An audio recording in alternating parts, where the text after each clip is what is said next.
If you like this video, don't forget to smash the like button. Subscribe and stay informed. Addicted to Macintosh. Hi, I will show you how to make haptic touch faster in iOS 17. Apple has added an accessibility setting that makes the haptic feedback feature activate faster than in previous versions. To do this, open the Settings app. Next, at the Settings app, tap on Accessibility.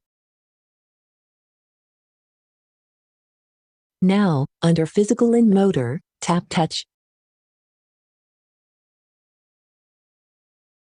Next, tap Haptic Touch. Now, select from Fast, Default, and Slow. Note that when you select the speed, you can test it using the flower image on the same screen. Exit Settings app. It's that simple. Hope you enjoy this video. Have a nice day. Subscribe and stay informed. Addicted to Macintosh.